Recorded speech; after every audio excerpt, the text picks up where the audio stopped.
প্রণাম করুন।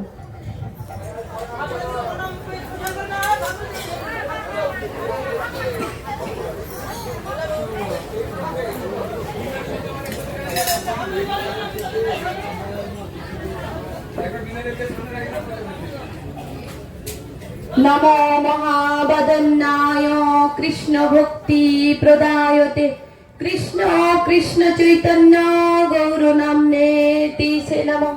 হা কৃষ্ণ করুণা সিন্ধু দীনবন্ধু জগৎপতে গোপেশ গোপিকা কান্ত রাধাকান্ত নমস্তুতে। তপ্ত কাঞ্চন গৌরাঙ্গিনী রাধে বৃন্দাবনেশ্বরী বৃষভানুসুতে দেবী তং নমামি হরিপ্রিয়ে। বঞ্ছা কল্পতরুর্ভস্য কৃপা সিন্ধুভ্য এব চ পতিতানাং পাবনেভ্যো বৈষ্ণবেভ্যো নমো নমঃ।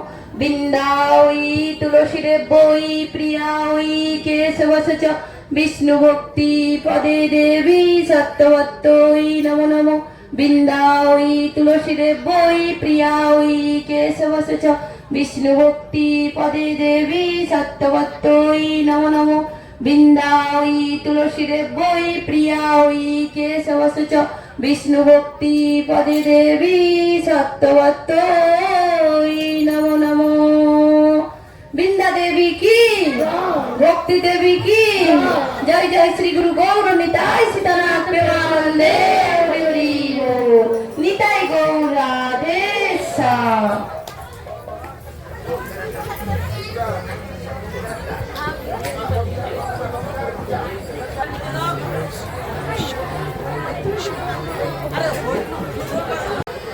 পরমহংস শিরোমণি সুখদেব গোস্বামী পাদ মহারাজ পরীক্ষিতের নিকটে রাধা গোবিন্দের রাসলীলার কথা বর্ণন করেছেন। এই যে রাসলীলা, এই রাস পঞ্চোধ্যায় হল শ্রীমদ্ ভাগবত বিগ্রহের প্রাণ সদৃশ্য। আমাদের দেহের মধ্যে 5টি প্রাণ আছে, 5টি আত্মা আছে। প্রাণ, অপান, উদান, সমান, ব্যান, এই 5টি প্রাণ আমাদের মধ্যে আছে। ঠিক তেমনি ভাবে শ্রীমদ্ ভাগবত মহাপুরাণের যে রাস পঞ্চোধ্যায়, এই রাস পঞ্চোধ্যায় হল ভাগবত বিগ্রহের প্রাণ স্বরূপ। শ্রী ভগবানের এক একটি লীলা হয়েছে এক একজন দেবতাদের অহংকার চূর্ণ করার জন্য। এই যে রাসলীলা, এই রাসলীলা হলো কামদেবের দর্পকে চূর্ণ করার জন্য। ভগবান যেমন ব্রহ্মার দর্পকে চূর্ণ করেছেন ব্রহ্মমোহন লীলার দ্বারা, ইন্দ্রের দর্প চূর্ণ করেছেন গিরিরাজ গোবর্ধন ধারণের দ্বারা। ঠিক তেমনি ভাবে রাসলীলার দ্বারা কামদেবের দর্পকে চূর্ণ করেছিলেন। কামদেবের মনের মধ্যে অহংকার হয়েছিল, আমি হলাম সারা বিশ্ব ব্রহ্মাণ্ডের মধ্যে শ্রেষ্ঠ। এমন কোনো ব্যক্তি নেই, এমন কোনো দেবতা নেই, এমন কোনো ঋষি নেই যে আমি তাকে বান মেরে পাগল করতে পারি নাই। কামদেব পঞ্চবান যার উপরে মারেন সেই পাগল হয়ে যায়। তিনি তো ব্রহ্মাকেও পরীক্ষা করেছেন।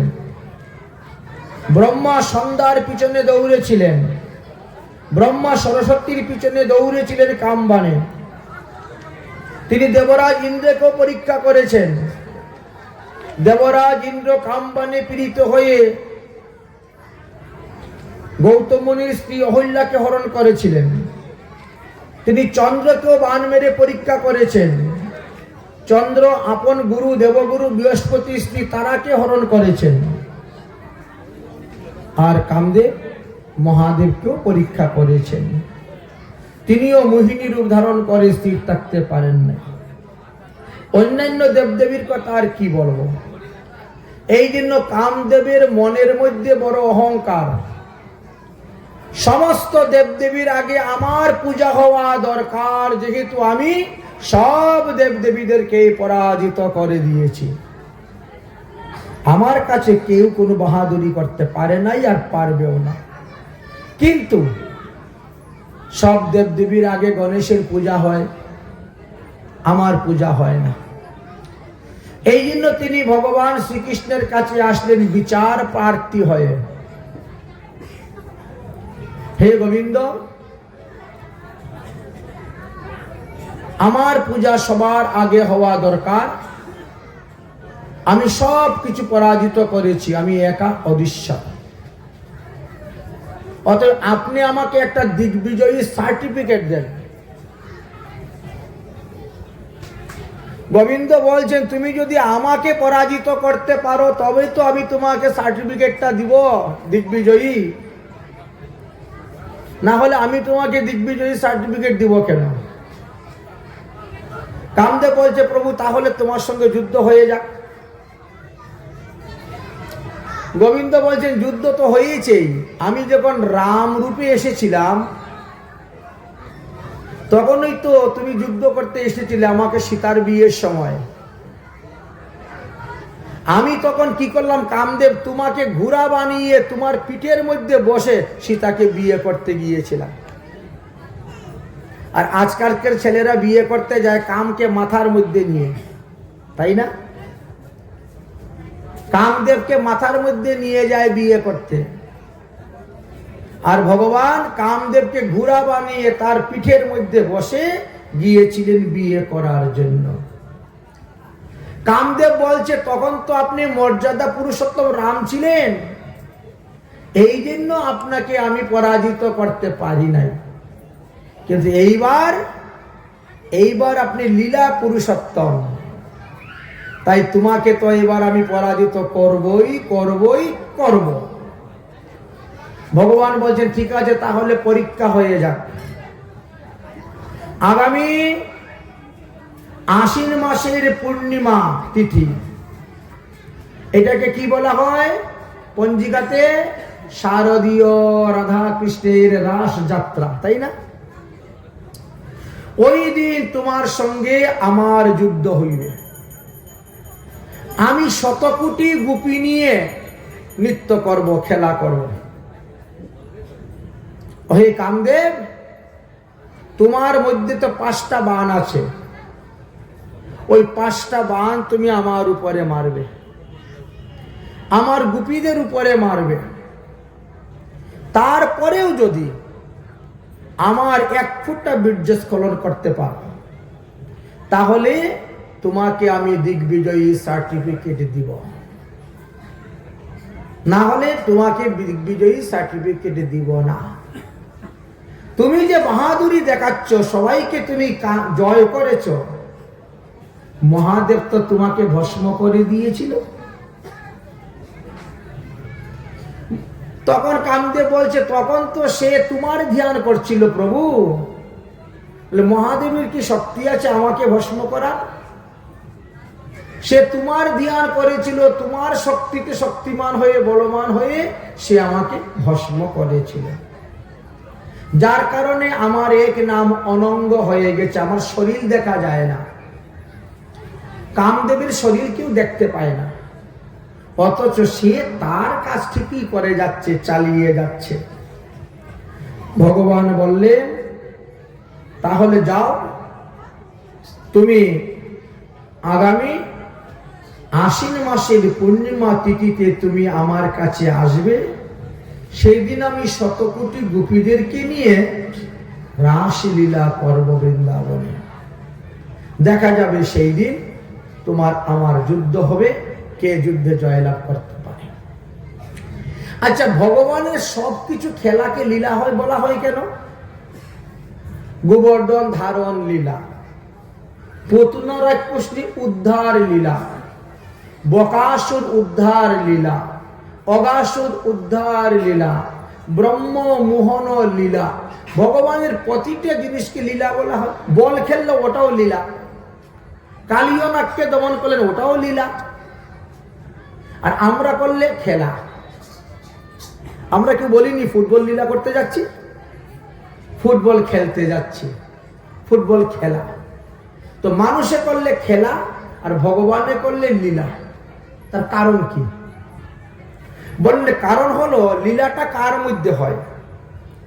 লীলা হয় শক্তি এবং শক্তিমানের মধ্যে। শক্তি ও শক্তিমানের বিলাস বৈভবের নাম হলো লীলা। শ্রী ভগবান তিনার পার্শ্বদগণের সঙ্গে আনন্দ আস্বাদন করার জন্য যে খেলা করেন, সেই খেলাকেই লীলা নাম দেওয়া হয়েছে। শ্রী গোবিন্দের অনন্ত অনন্ত লীলা আছে, তার মধ্যে সর্বশ্রেষ্ঠ লীলা হলো এই রাসলীলা। এই রাসলীলা যাহারা কায়ে মন বাক্যে শ্রদ্ধা সহিত, ভক্তির সহিত, প্রেমের সহিত আস্বাদন করেন, তার দেহ থেকে কাম চলে যায়, তার দেহের মধ্যে আসে প্রেম। আচ্ছা, রাস কাকে বলে? আমরা যে রাসলীলা আস্বাদন করব, লীলা শব্দের অর্থ তো আমরা জানলাম, তাহলে রাস কাকে বলা হয়? বলে রাস হলো একটা বিশেষ ধরনের নৃত্য। পুরুষের নৃত্যকে বলা হয় তাণ্ডব, নারীর নৃত্যকে বলা হয় লাস্য। নারী এবং পুরুষ যদি একসঙ্গে নৃত্য করেন আর তার সঙ্গে যদি গীত সংযুক্ত হয়, গান সংযুক্ত হয়, তাহলে তাকে রাস বলা হয়। আচ্ছা, আমরা তো এরকম বিভিন্ন জায়গাতে গিয়ে দেখি গান বাজনা হচ্ছে, ছেলে মেয়েরা নাচতেছে, তাই বলে কি সেটা রাস? বলছেন না, সেটা রাস হয় না। রাস হয়েছে ভগবান আর ভগবানের পার্শ্বদের মধ্যে।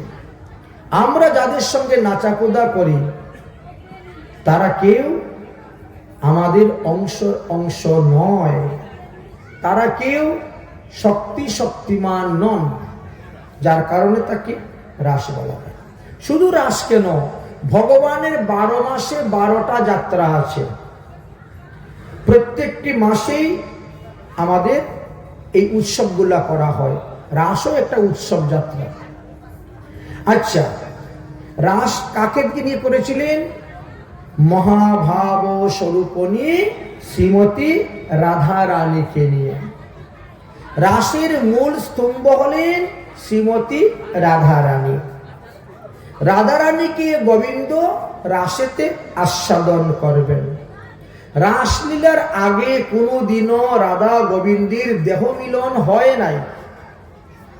শুধু পরস্পরের রূপের কথা, গুণের কথা, মহিমার কথা শুনতেন।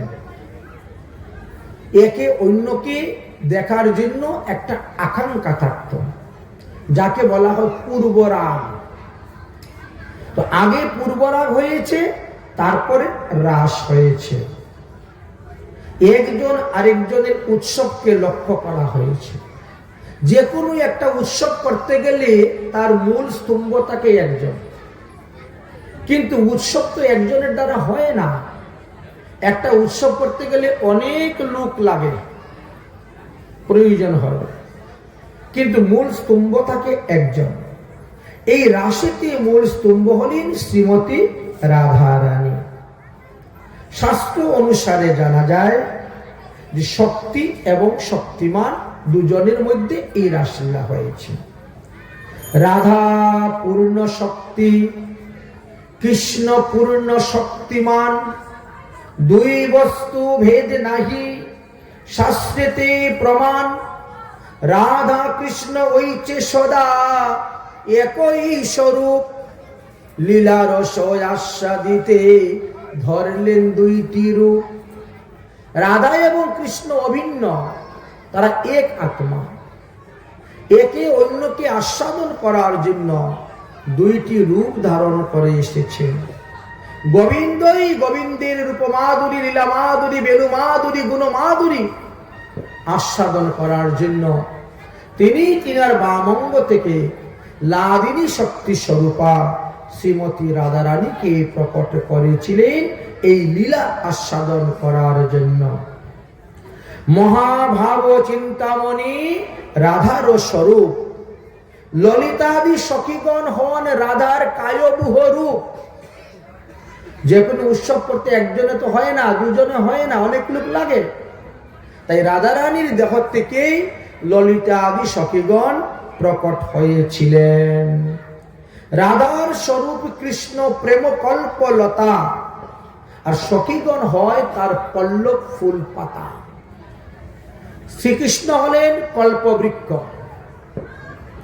রাধারানী হলেন প্রেমলতা। লতা কখনো সোজাসুজি উঠতে পারে না। লতা জাতীয় বৃক্ষ যারা, তারা কোনো পুরুষ বৃক্ষকে ধরে উঠে, তাই না? আম গাছ বলেন, জাম গাছ বলেন, কাঁঠাল গাছ বলেন, লতারা ধরে ধরে বেড়ে ওঠে। তো রাধারানী হলেন প্রেমলতা, শ্রীকৃষ্ণ হলেন কল্পবৃক্ষ, আর লতার যে পল্লব ফুল পাতা এরা হলো সখীগণ, সখী মঞ্জুরি কিঙ্করী। আচ্ছা, গাছের গুড়ায় যখন জল দেন আপনি, তো লতাটা যতটা সুখ পায়, আনন্দ পায়, লতাটা গাছটিকে জড়িয়ে ধরে যতটা সুখ পায়, আনন্দ পায়, তার থেকে বেশি সুখ পায় পল্লব ফুল পাতা। ঠিক তেমনি ভাবে রাধারানী গোবিন্দকে আলিঙ্গন করে যতটা সুখ পান, সেটা দর্শন করে ললিতাদি সখীগণ তার থেকেও কোটি গুণ বেশি সুখ পাইয়া থাকেন। তাই কৃষ্ণ লীলামৃত যদি লতাকে সিঞ্চয়, নিজ সুখ হইতে পল্লবাদীর কুটি সুখ হয়। রাধা সহ রাসক্রিয়া আস্বাদন কারণ, অতএব গোপীগণ হন রসের উপকরণ, রসের উপকরণ স্বরূপ। যেমন একজন লোক বিয়ে করতে যাচ্ছে, বরযাত্রী 40 জন 50 জন নিয়ে যাওয়ার কি দরকার? ওটাও কিন্তু রসের উপকরণ স্বরূপ, তাই না? বরযাত্রীরা যায় কেন? বরকে রক্ষা করার জন্য। কিন্তু বর্তমানে যারা বরযাত্রী যায় তাদেরকে আরো উল্টা রক্ষণ করতে হয়। কারণ বিয়ে বাড়ি গিয়ে মদ টদ খেয়ে এমন নাচাগুদা করে, কে যে গাড়ি চাক্কার নিচে ঢুকবে না কোথায় ঢুকবে তার তো ঠিক নেই। পুরা রাস্তা হেলে দুলে যাওয়া শুরু হয়ে যায়। এখন উল্টা হয়ে গেছে। আগেরকার দিনে চুরি ডাকাতি হতো বেশি, তো বন্যদস্যু, জলদস্যু এদের ভয় ছিল। বিয়ে করে যাবে সোনা রূপা নিয়ে, যদি ডাকাইতে এসে যায় রাস্তায়, এই জন্য বরকে রক্ষার জন্য বরযাত্রী নিয়ে যেত। এখন উল্টা হয়ে গেছে, এখন বরকে বরযাত্রীদেরকে রক্ষা করতে হয়। আরে ভাই, একটু কম করে খা, একটু কম নাচাকুদা কর, রাস্তাঘাটে এত গাড়ি ঘোড়া চলতেছে, পুরা রাস্তা নেচে নেচে যায়। যাই হোক, এই যে রাসলীলা, এই রাসলীলায় শ্রীকৃষ্ণ রসময়ী, প্রেমময়ী, আনন্দময়ী রাধারানীকে আস্বাদন করার জন্য। কারণ আমাদের একখানা গ্রন্থ আছে তৈত্তিরীয় শ্রুতিশাস্ত্র, সেই গ্রন্থেতে বলছেন ভগবান হলেন রসিক মুরারি, তিনি রস বৈশ, তিনি হলেন রসিক নাগর। আর রসিক নাগরকে কি দিয়ে ভজন করবেন? রসের দ্বারা ভজন করবেন। রসিক নাগরকে রসের দ্বারা ভজন করতে হয়। তাহলে শ্রী গোবিন্দকে রসের দ্বারা ভজন করতে হয়। রসরাজ মূরতি নায়ক শিরোমণি শ্রীকৃষ্ণ, তিনি এই লীলার জন্য কাকে নিলেন সঙ্গে? যুগমায়া। অঘটন ঘটনীয় পটিয়সী যুগমায়ার দ্বারা তিনি এই রাসময়ী রাসলীলা প্রকট করেছিলেন।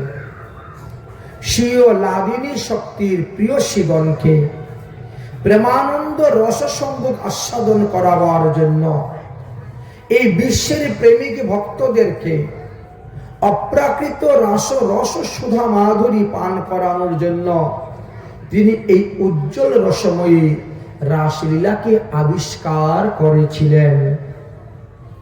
তার আগে আমরা কাত্যায়নী ব্রতের কথা বলেছি। কাত্যায়নী ব্রতচারিণী ব্রজকুমারী গণের বস্ত্রহরণ লীলা করে ভগবান শ্রীকৃষ্ণ তাদের লজ্জারূপী বস্ত্রকে হরণ করে নিয়েছিলেন। তাদেরকে অঙ্গীকার করে কথা দিয়েছিলেন, হে অবলাগণ, তোমরা তোমাদের তপস্যায় সিদ্ধি লাভ করেছ, সুতরাং তোমাদের মনোবাসনা পূর্ণ করব আমি আগামী শরৎকালে পূর্ণিমা দিবসে। সেটা কি হবে? রাস পূর্ণিমা দিন। এখন তোমরা স্ব গৃহে গমন করো, আগামী চান্দিনী যামিনীতে তোমাদের সহিত আমি বিহার করব। এই বলেই তো গোবিন্দ তাদেরকে বিদায় দিয়েছিলেন। দেখতে দেখতে বহুদিন গত হয়ে গেছে, এবার সেই রাস পূর্ণিমা দিন এসে উপস্থিত হয়ে গেছে। পরমহংস শিরোমণি সুখদেব গোস্বামী পাদ শ্রীমদ্ ভাগবত মহাপুরাণের 10ম স্কন্ধের 29 অধ্যায় থেকে রাসলীলা আরম্ভ করেছেন। রাস পঞ্চ অধ্যায় হলো 5টা অধ্যায়, 29, 30, 31, 32, 33। ভাগবত 10ম স্কন্ধের 33 অধ্যায় পর্যন্ত রাসলীলা। 29 অধ্যায়ের প্রথম শ্লোকে কি বলছেন? ভগবান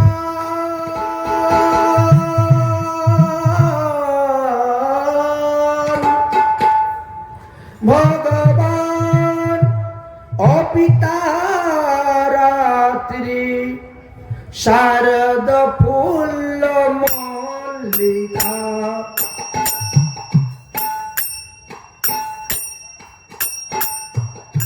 হলো না? দিগিশরান্তে মানশ্চকের যোগমায়ায় উপাসিতা, যোগমায়ায় উপাসিতা। ভগবান অপি তারাত্রি। আচ্ছা, তারাত্রি শব্দের অর্থ কি? তারাত্রি শব্দের অর্থ হলো ব্রহ্মার এক রাত। আচ্ছা, ব্রহ্মার এক রাত সমান আমাদের কত রাত, কত দিন, কত বৎসর? 429,40,80,000 বৎসর। এতদিন পর্যন্ত রাসলীলা হয়েছিল। সমস্ত বিশ্ব ব্রহ্মাণ্ডের যত প্রাণী ছিল সবাই মোহনিদ্রায় নিদ্রিত ছিল, কেউ বুঝতে পারে নাই। এমন এক লীলা করেছেন শ্রী গোবিন্দ। তাই পরমহংস শিরোমণি সুখদেব গোস্বামী পাদ বললেন, ভগবান অপি তারাত্রি শরদ ফুল্ল মল্লিকা বিক্ষরম্ভং মনুষ্যক্রে যুগ মায়াম উপাসিতা। ভগবান তিনার দাসী যুগমায়াকে আদেশ করলেন, যুগমায়া, আজকে আমি রাসলীলা করব, বাঁশি বাজাবো। আমার বাঁশি শুনে যে যে গোপীগণ আমার রাসলীলায় যাবে অংশগ্রহণ করতে, তুমি সেই রকম ভাবে হুবহু নকল গোপী বানিয়ে তাদের ঘরে রেখে দিও, যাতে তাদের ঘরের শাশুড়ি, ননদী, দেবর, শ্বশুর, স্বামী কেউই বুঝতে না পারে যে আমার ঘরের কুলবধূ কৃষ্ণের সঙ্গে রাস করতে বনে চলে গেছে। তারা দেখবে আমার ঘরের নববধূ আমার ঘরেই আছে। এই জন্য নকল গোপী বানিয়ে দেওয়ার জন্য গোবিন্দ তাদেরকে আদেশ করলেন। এদিকে বৃন্দাবনের অধিষ্ঠাত্রী বৃন্দা দেবী বড় সুন্দর করে বৃন্দাবনকে সাজিয়েছেন। রাধাকৃষ্ণ কোথায় আসছে না? বড় সুন্দর করে সাজিয়েছেন। নব বৃন্দাবন, নব তরুগণ, নব নব বিকশিত ফুল, নবীন বসন্ত, নবীন মলয়া নীল, মাতল নব অলিকুল। তাহলে কি সুন্দর করে বৃন্দাবনকে সাজিয়েছেন। বৃন্দাবনে আজকে বসন্ত ঋতু এসে গেছে। আচ্ছা, শরৎকাল তখন না, কিন্তু শরৎকালেও তখন বসন্ত ঋতু এসে উপস্থিত হয়ে গেছে এই রাসলীলা। কেন? তিনি যে ঋতুদের মধ্যে রাজা। আচ্ছা, রাজার কোনো কারো যেতে তো কারো আদেশ নিতে হয় না, আদেশ নিতে তো হয় না রাজাকে। এই জন্য বসন্ত ঋতু হলো সকল ঋতুর রাজা। তিনি যখন ইচ্ছা করেন তখন সেই ঋতুতে গিয়েও তিনি উপস্থিত হইতে পারেন। এই জন্য বৃন্দাবনের অধিষ্ঠাত্রী দেবী সুন্দর করে বৃন্দাবনকে সাজিয়েছেন। শ্রী গোবিন্দের আদেশে বৃন্দাবনে প্রতিদিন 6 ঋতু বিরাজ করেন। আমাদের বৃন্দাবন ছাড়া বাইরে 6 ঋতু, প্রতিটা ঋতু 2 মাস করে। গ্রীষ্ম, বর্ষা, শরৎ, হেমন্ত, শীত, বসন্ত, 2 মাস করে। কিন্তু বৃন্দাবনে প্রতিদিন 6 ঋতু অবস্থান করে থাকেন। এই জন্য বৃন্দাবনের অধিষ্ঠাত্রী দেবী বৃন্দাবনকে সুন্দর করে সাজিয়েছেন। কালিন্দী পুলিনে নব নব কুঞ্জ নব নব প্রেম শুভায়ু। যমুনার তীরে লতা পাতা দিয়ে সুন্দর সুন্দর করে কুঞ্জ বানিয়েছেন। কেন বানিয়েছেন? রাসলীলা করতে করতে, নৃত্য করতে করতে গোবিন্দ যখন ক্লান্ত হয়ে যাবেন, পরিশ্রান্ত হয়ে যাবেন, তখন তিনি ওই কুঞ্জের মধ্যে ঢুকে বিশ্রাম করবেন, শয়ন করবেন। আচ্ছা, রাসলীলাতে কত রকম গোপীরা ছিল? এই রাসলীলাতে 3 ধরনের গোপী ছিলেন। এক হলো সাধন সিদ্ধা গোপী, এক হলো নিত্য সিদ্ধা গোপী, আর এক হলো মুনিচারিকা গোপী। এই রাসলীলাতে ভগবান শ্রীকৃষ্ণের গোপীদের দেহের সঙ্গে কোনো লেনা দেনা ছিল না। এই রাসলীলাতে পুরুষ এবং নারীর মধ্যে যে একটা কাম ভাব থাকে, ওই কাম ভাব ছিল না, এতে শুধু প্রেম ভাব ছিল। সাধারণ নারী পুরুষের যে মিলন, ওভাবে রাসলীলা রাধাকৃষ্ণের মিলন ছিল না। এইগুলা আপনাদের মনের মধ্যে থাকতে হবে, কারণ এখানে শুদ্ধ সাত্ত্বিক একটা প্রেম। অন্যদিকে মহাজনগণ বলছেন রাস হলো জীবাত্মার পরমাত্মার মিলন। আমরা সব জীবাত্মা। আচ্ছা, কোন জীব চায় না যে আমি গোবিন্দের সঙ্গে মিলিত হব না? সবাই চায় গোবিন্দের সঙ্গে মিলতে। তাহলে জীবের ভগবানের সঙ্গে মিলনের নামই হলো রাসলীলা।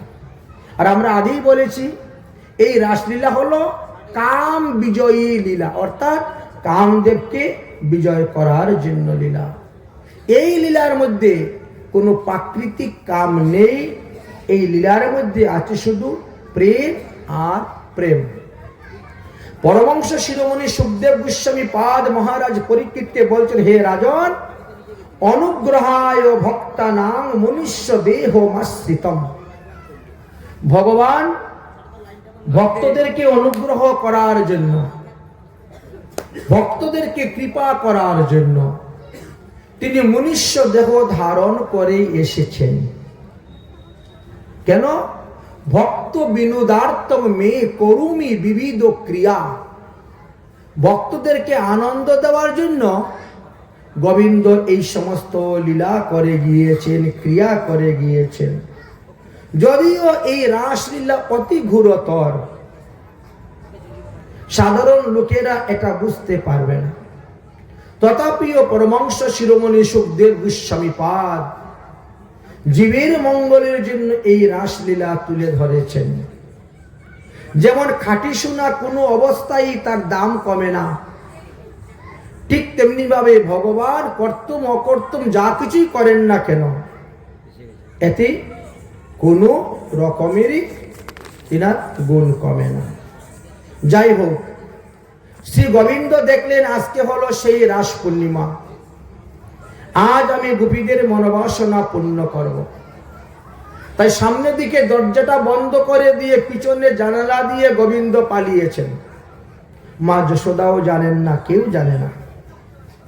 গিয়ে কি করলেন? যমুনার পল্লী পারে গিয়ে একটি বটগাছ ছিল। এখন বর্তমানে এই বটগাছকে বলা হয় বংশী বট। সেই বটগাছের উপরে উঠে গোপীদের নাম ধরে ধরে বাঁশি বাজাতে শুরু করেছেন।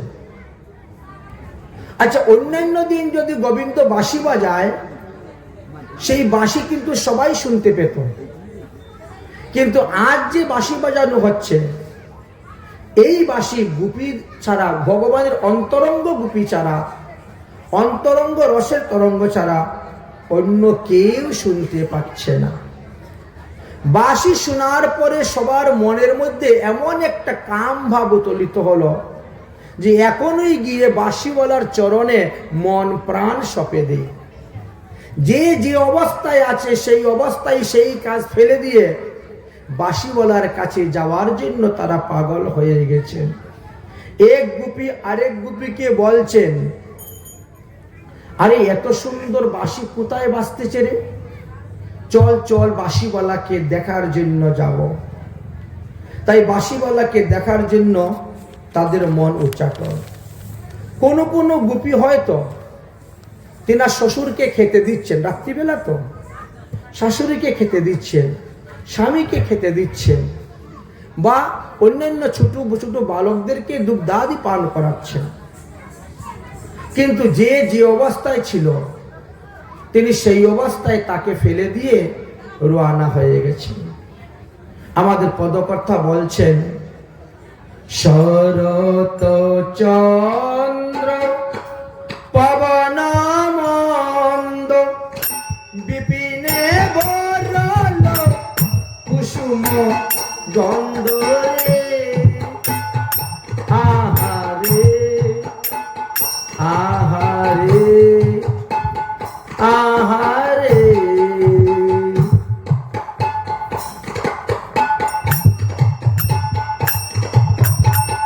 শরদ চন্দ্র পবন মন্দ, শরদ চন্দ্র পবন মন্দ বিপিনে বরল কুসুম গন্ধ রে, আহারে আহারে আহারে।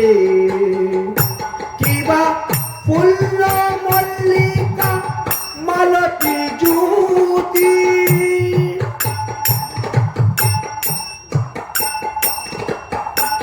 ফুল্ল মল্লিকা মালতী জ্যোতি,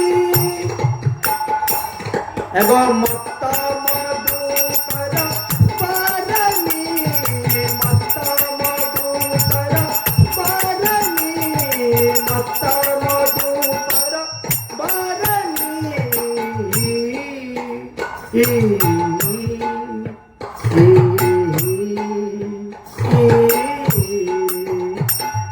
শরদ চন্দ্র পবন মন্দ,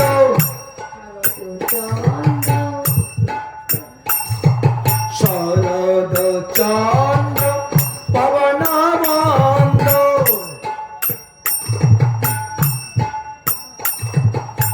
বিপিনে বরল কুসুম গন্ধ রে, আহারে আহারে আহারে।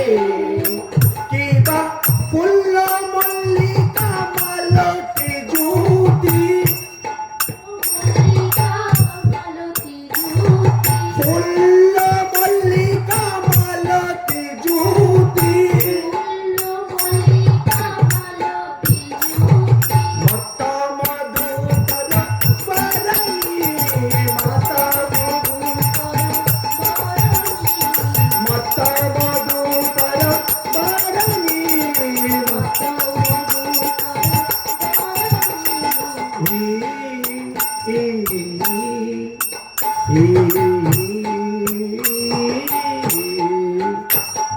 হের তোরাতি ওই জন ভাতি, হের তোরাতি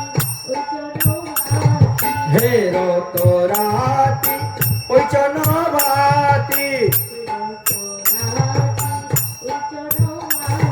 সে মোহন মদনে মাতি রে, আহারে আহারে আহারে।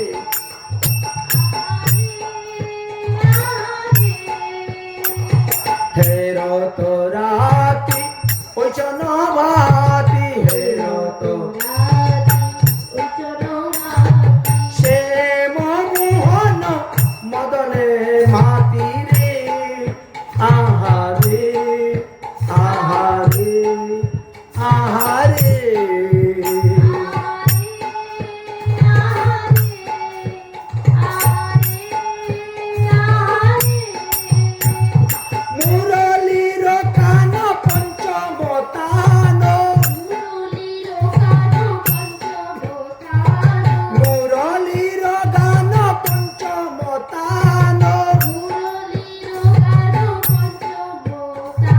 কুলবতী চিত্ত চূড়ণী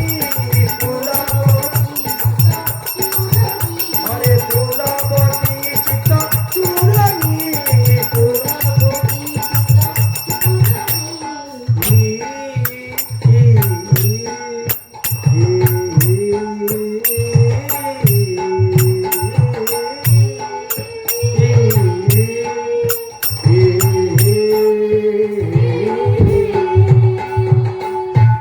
পদকর্তা বলছেন এই মুরলীর গান কিরকম ছিল? পঞ্চম তান। যে গান শ্রবণ করার পর আর সখীরা কেউ স্থির থাকতে পারলেন না। আসো আসো।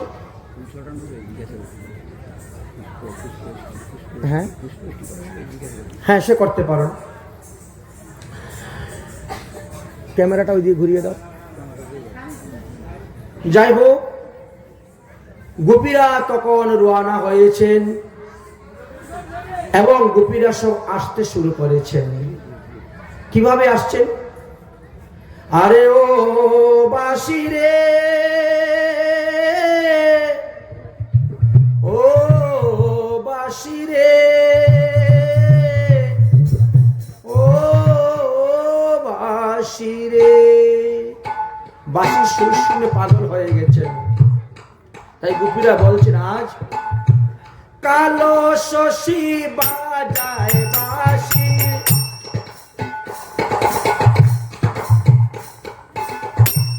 কালো শশী বাজায় বাঁশি, ও কালো শশী বাজায় বাঁশি,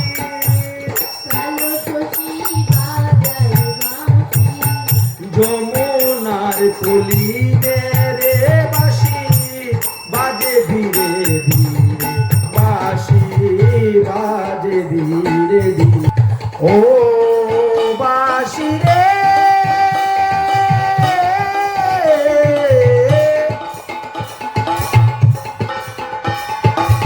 ও বাঁশি রে,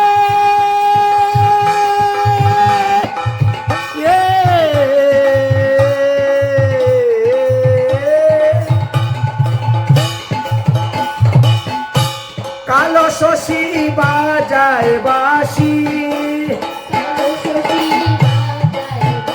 আর কালো শশী বাজায় বাঁশি,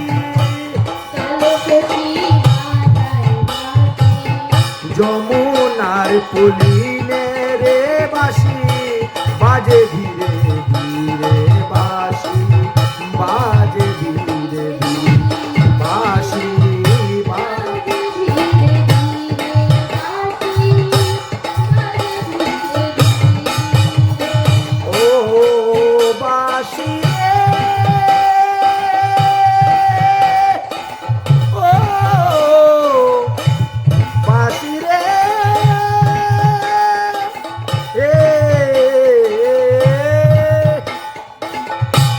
কালো শশী বাজায় বাঁশি, ও কালো শশী বাজায় বাঁশি, যমুনার কিনারে রে বাঁশি বাজে ধীরে ধীরে, বাঁশি ও বাঁশি বাজে ধীরে ধীরে, বাঁশি বাজে ধীরে। সমস্ত গোপীগণ সেই বাঁশির শব্দ শুনে তারা রওনা হয়েছে। সেই বাঁশিওয়ালার চরণে আজ মন প্রাণ দেহ গ্রহ সব সঁপে দিবেন।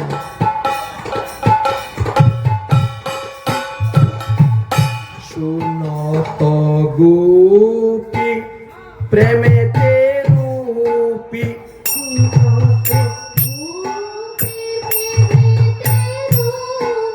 শুনত গোপী প্রেমেতে রূপী,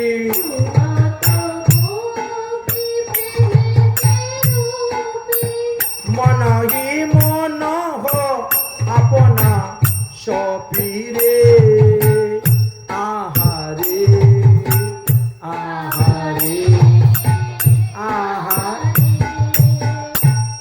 अरे जोगी बोलो तो जोगी चलो तो जोगी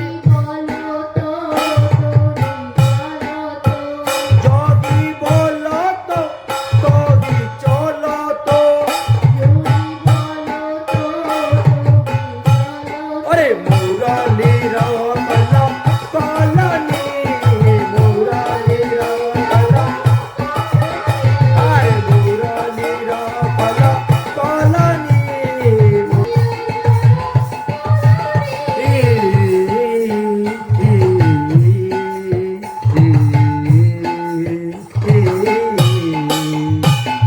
बिचरी देह निजरी देह बिचरी बिचरी देह निजरी देह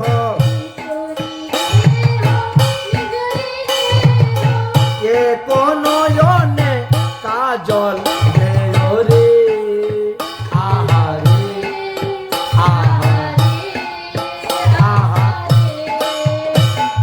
গোবিন্দের বংশীধ্বনি শুনে গোপীদের আর কোনো হুঁশ নেই। কেউ এক নয়নে কাজল দিয়ে চলে এসেছে, আরেক নয়নে কাজল দেওয়ার সময় নেই। কেউ এক হাতে চুড়ি পরেছে, আর কেউ এক পায়ের মধ্যে নপুর পরেছে, কেউ বা এক পায়ে আলতা দিয়েছে, হুঁশ নেই। বিচরি গেহ নিজগি দেহ এ নয়নে কাজল দেয় রে আহা আহা বাঘে রঞ্জিত কঙ্কন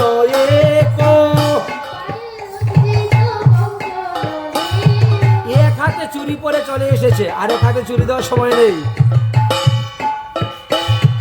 বাঘে রঞ্জিত কঙ্কন এক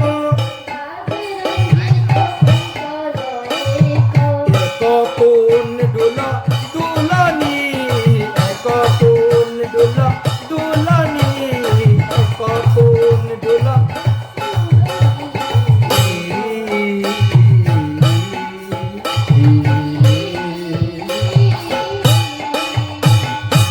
শিল চন্দ নিবিড় বন্ধ শিল চন্দ এমন ভাবে গোপীরা চলে যাচ্ছেন, অনেকের পরনের কাপড়ই খুলে যাচ্ছে, তাও হুঁশ নেই। শিল চন্দ নিবিড় বন্ধ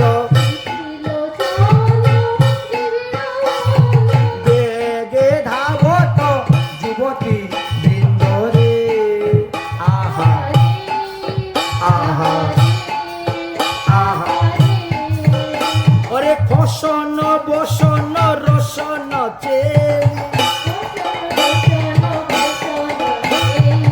পরনে কাপড় খুলে পড়ে যাচ্ছে, হুঁশ নেই। খসন বসন রসন আরে গলিত বেলি দুলনি গলিত বেলি দুলনি গলিত বেলি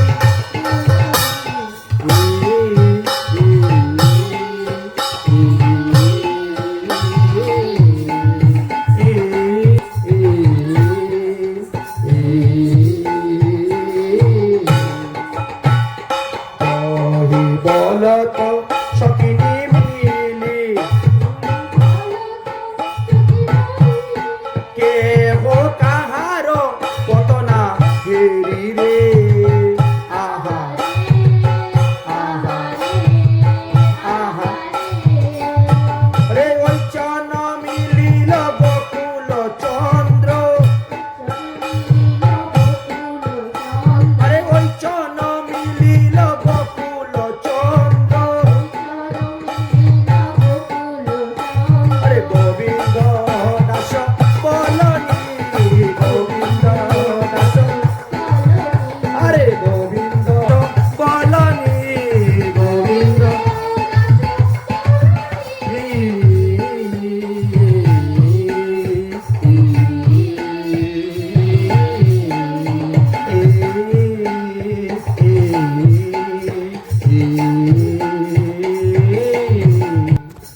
যদি কেউ ভালো করতাল বাজাতে পারেন এখানে আসুন, দরকার আছে একটু বাজনার। যাই হোক, এইভাবে গোপীগণ এসে গোবিন্দের সঙ্গে মিলিত হয়েছে। এদিকে দাক্ষাবৃকে সারি আর দারিম্বেতে করি, কুকিল কুকিলা ডাকে আম্র বৃক্ষে চরি। সবাই রাসলীলা দেখার জন্য এসেছে। পিলুবৃক্ষে কপুতর, কদম্বেতে ময়ূর, লতায় ভ্রমর গুঞ্জে ভূমে তাম্রচূর। ভ্রমর শব্দ যেন মদনের শঙ্খ, ভ্রমরি ঝঙ্কার করি ঝলের কলঙ্ক। পিনাকো শ্রেণী গান গায় মন মতে বিনা, তার স্বরে গান করে রসপর সীমা। কোকিলার গান রতি পিঙ্কিনীর ধ্বনি, কোকিলের কাছে গায় মনোহর শুনে। আম্রের মকুল খাইয়া স্পষ্ট কণ্ঠ হইয়া, গান করে রাধা কৃষ্ণের সুখের লাগিয়া। এইভাবে পশু পাখিগণ সবাই দেখো আজ মত্ত হয়ে গেছেন গানে। এই যে রাসলীলা কার সঙ্গে হচ্ছে? পূর্ণ ব্রহ্ম সনাতন ভগবান শ্রীকৃষ্ণের সঙ্গে। ভগবান কর্তম অকর্তম সব কিছু করতে পারেন। এখন রাধারানী এখনো রাসলীলায় আসেন নাই, কিন্তু একে একে বহু গোপীগণ এসে গেছেন। রাধারানীকে আস্বাদন করাই হলো গোবিন্দের কাজ, কিন্তু রাধারানী এখনো আসছেন না কেন? রাধারানী তখন শৃঙ্গার করতেছেন, সাজতেছেন, 16 প্রকার শৃঙ্গারে সাজতেছেন। অগরাই সাজে বাঁশি বাজে, না পড়িল কি করিতে কি না করে রায়ে, সবই হল ভুল রায়ে, সবই হল ভুল। রাই সাজে বাঁশি বাজে, রাই সাজে, রাই সাজে বাঁশি বাজে,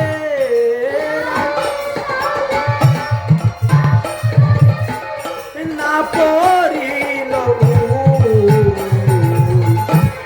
কি করিতে কি না করে রায়ে, সবই হল ভুল রায়ে, সবই হল।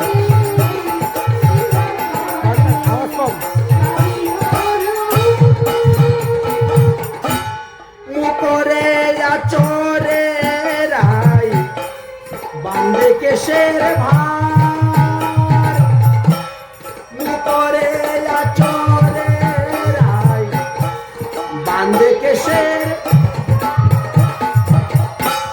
পায়ে পরে ফুলের মালা, না করে বিচার।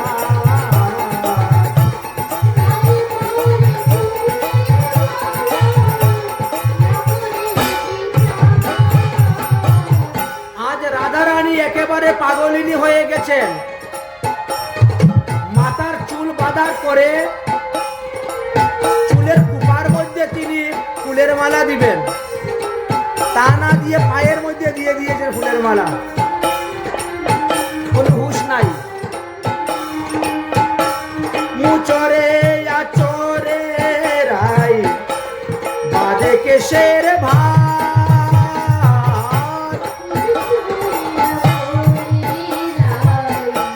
বাজে কেশের আর পায়ে পরে ফুলের মালা, না করে বিচার।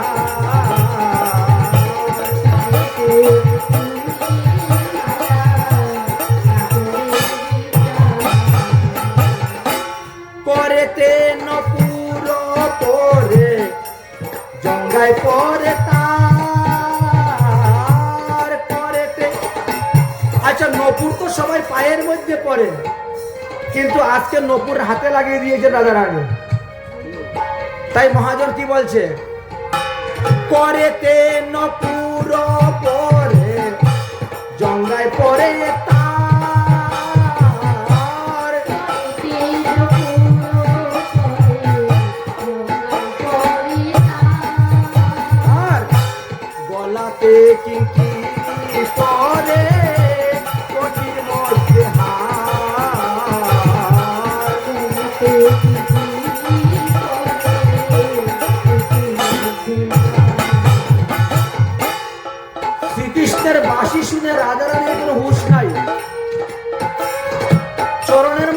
কাজল লাগিয়ে দিয়েছেন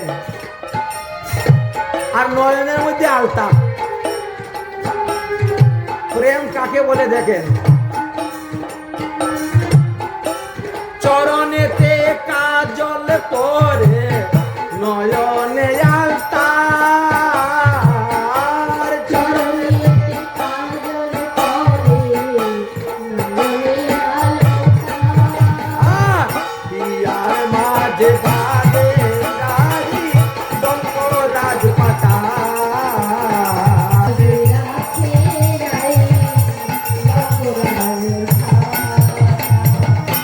শ্রবণে করে নরাই বেসর সাজন, শ্রবণে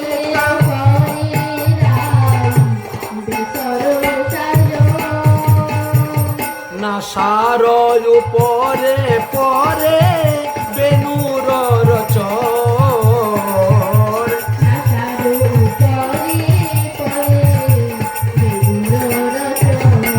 আর বংশী দাস বদনে বলে যাই বলাই মরি, বংশী যাই বলাই, আর সে ময় অনুরাগের বলাই লইয়া আমি মরি, লইয়া আমি, আর সে ময় অনুরাগের বলাই লইয়া আমি মরি, লইয়া আমি মরি।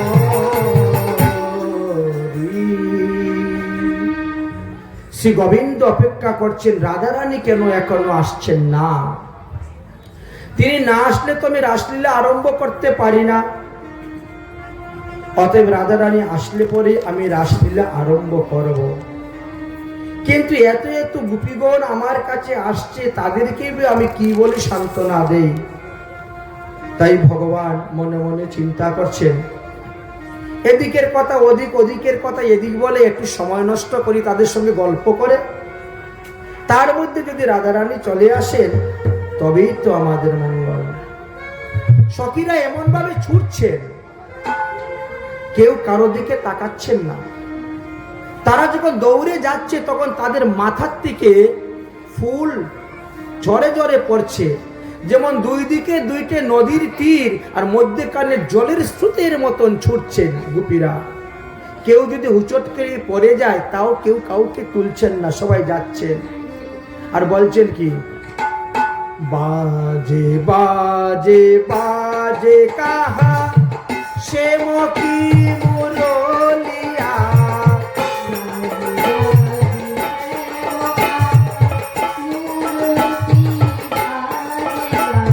বাজে বাজে বাজে কাহা সে মকি মুরলিয়া, বাজে বাজে বাজে কাহা সে মকি মুরলিয়া, ওরে সে মকি মুরলিয়া বাজে রে তুহে লিয়া, সে মকি মুরলিয়া বাজে রে তুহে লিয়া, সুর চার ঘরে কি কাজ বাজে বাজে বজ কি বাজ,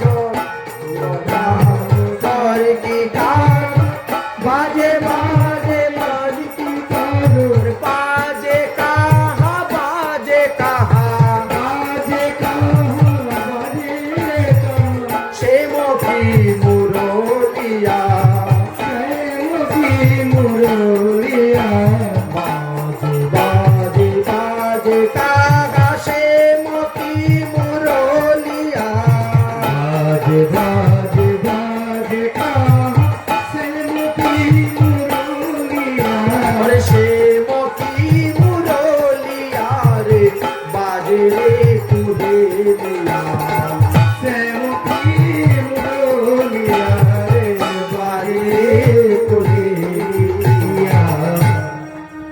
আজ শ্রী গোবিন্দ রাস রস মাধুরী আস্বাদনের নিমিত্ত তিনি বাঁশির মধ্যে কাম বিষ প্রয়োগ করেছেন। সেই মদন মোহন বাসী সুর শুনে সবাই মোহিত হয়ে গিয়েছেন। আচ্ছা, ভগবানের কাম বীজের মধ্যে সর্বপ্রথম দেখবেন ক্লিং শব্দ দেওয়া আছে, তাই না?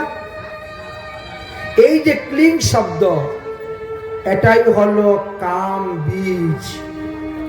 বীজ মানে কি? বীজ শব্দের অর্থ কি? বীজ হলো নাদ।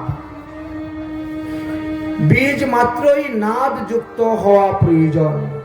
তাই এই স্থানে বেনুর নাদ স্বরূপ এখানে বীজ দেওয়া হয়েছে। আচ্ছা, ক্লিং শব্দের মধ্যে কয়টা অক্ষর আছে জানেন? ক, ল, দীর্ঘ ইকার, চন্দ্রবিন্দু আর নাদ। এই সব কয়টি অক্ষর মিলিয়ে কিন্তু ক্লিং শব্দ উৎপন্ন হয়েছে। ক শব্দের অর্থ হলো জল, ল শব্দের দ্বারা পৃথিবী, ই শব্দের দ্বারা অগ্নি, নাদ শব্দের দ্বারা হলো বিন্দু বা বায়ু। তাহলে কামদেবের যে 5টি বাণ, কামদেবের এই 5টি বাণের নাম কি? এক হলো উন্মাদ, দ্বিতীয় হলো তাপন, তৃতীয় হলো শোষণ, চতুর্থ হলো জম্ভুন এবং পঞ্চম হলো সম্মোহন। এই 5টি বাণ কি দিয়ে তৈরি করেছিলেন কামদেব? ক, আম্র মুকুল দিয়ে, আমের ফুল দিয়ে তৈরি করেছিলেন। ই, মাধবী ফুল দিয়ে তৈরি করেছেন। নাদ, মল্লিকা ফুল দিয়ে তৈরি করেছেন। আর ল, অশোক ফুল দিয়ে তৈরি করেছেন। আর বিন্দুটি বকুল ফুল দিয়ে তৈরি করেছিলেন।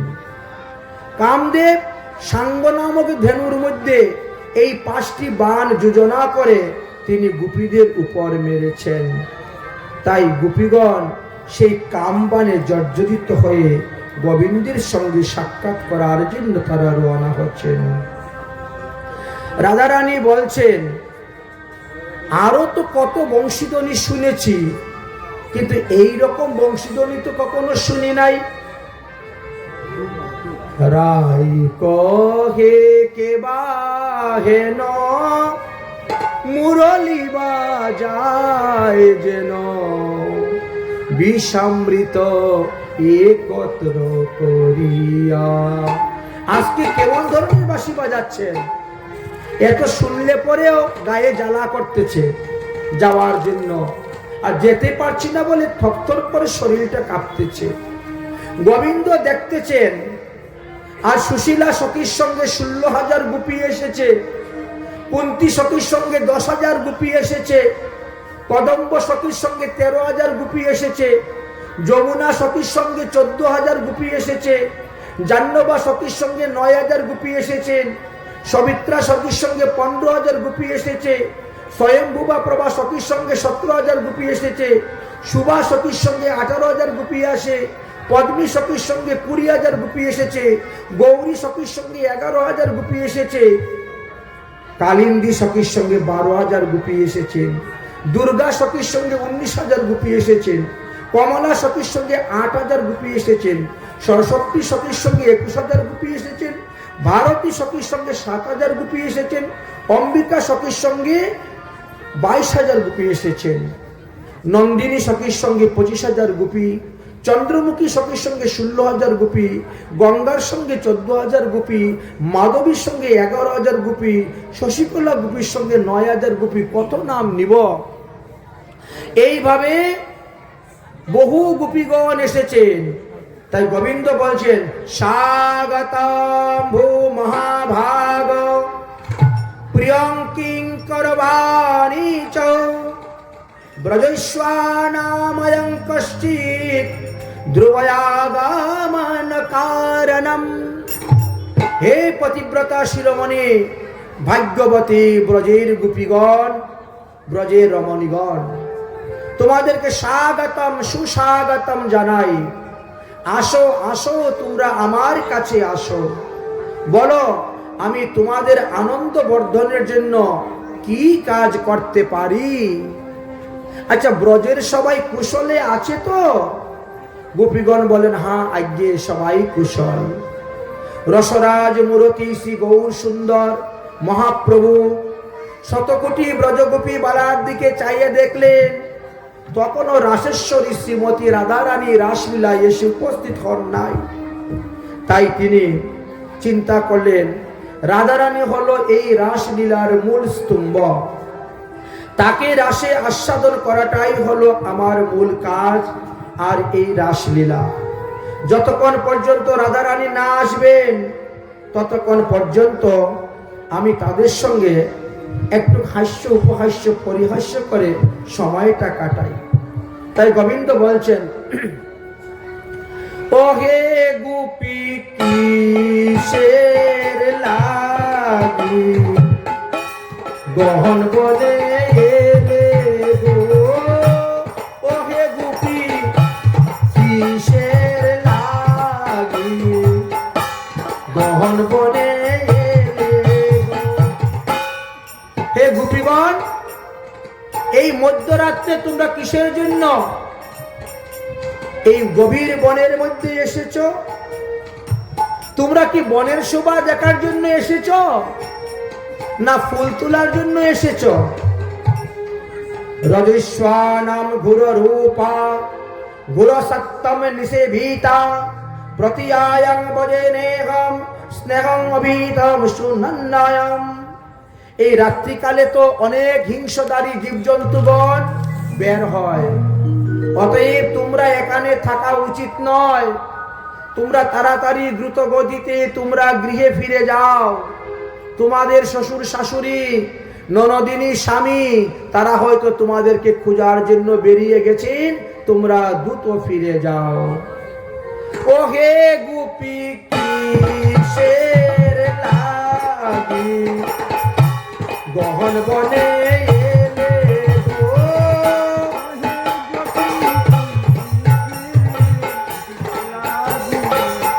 গহন বনে ওহে গোপী কিসের লাগি গহন বনে এলে গো, ওহে গোপী লাগি গহন বনে। গোবিন্দ বলছেন তোমরা হলে সব কুলবতী, তার মধ্যে তোমাদের এ ভরা যৌবন যুবতী।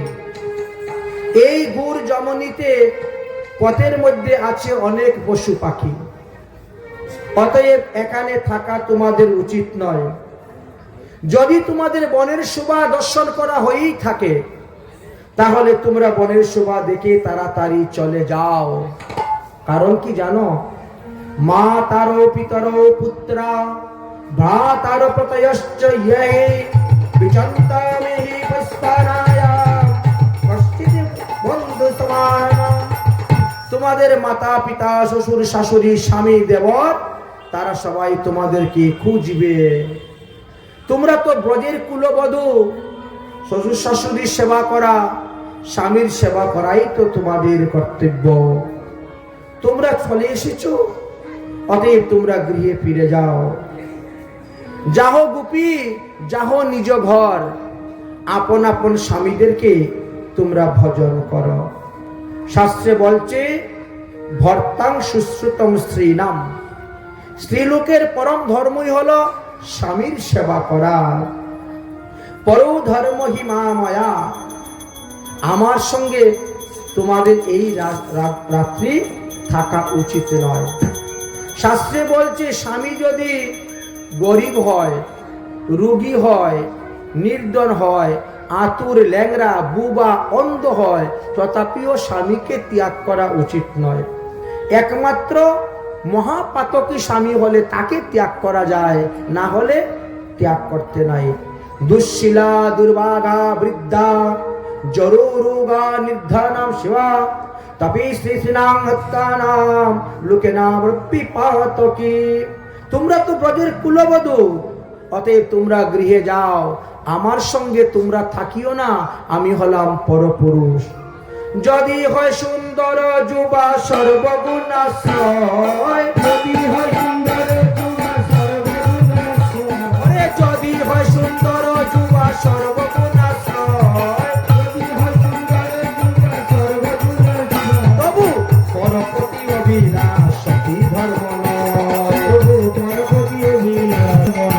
আরে পরপতি অসতি ধর্ম নয়, পরপতি অভিলাষ সতী ধর্ম নয়। যদি হয় সুন্দর যুবা সর্বরয়,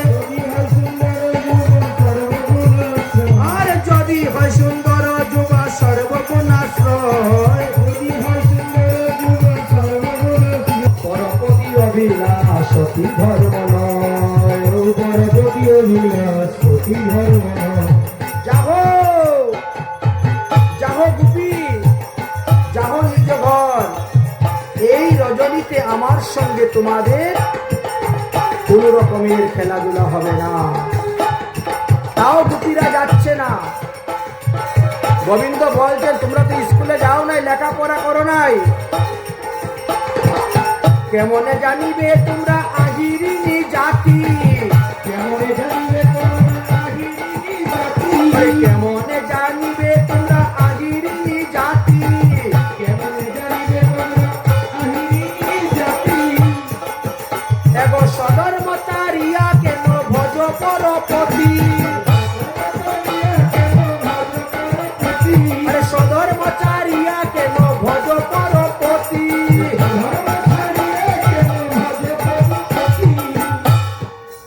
তোমাদের স্বধর্ম কি? একজন নারীর স্বধর্ম হলো স্বামীর সেবা করা, কিন্তু আমি তো পরপুরুষ, আমার সঙ্গে তোমরা পরক্রিয়া ভজন করতে কেন এসেছ? বসো বসো গোপীগণ, আমি তোমাদেরকে একটা সতী নারীর গল্প বলবো। বসো বসো বসো। হে গোপীগণ, আজকে তোমরা জানবে সতী নারীর মহিমা কি। আসল কথা হয়েছে রাধারানী তো এখনো রাসে আসেন নাই, তো গোবিন্দ একটু এদিকের কথা ওদিকে বলে সময়টা কাটাচ্ছেন। রাধারানীকেই তো আস্বাদন করা হলো মূল স্তম্ভ। বলছে শুনো একটা গল্প বলি। পুষ্ট বিপ্রের রমণী পতিব্রতা শিরোমণি, পতিলাজ্ঞা কইল বেশ্যার সেবা, স্তম্ভিত সূর্যের গতি, জিয়াইল মৃতপতি, তুষ্ট করিয়া তিন দেবা। বুঝেছ? বলে না, আমরা তো কিছুই বুঝতে পারলাম না। বলে শুনো তাহলে। একজন ব্রাহ্মণ ছিলেন, তিনি তিনার কর্মদোষে কুষ্ঠরোগগ্রস্ত হয়েছেন।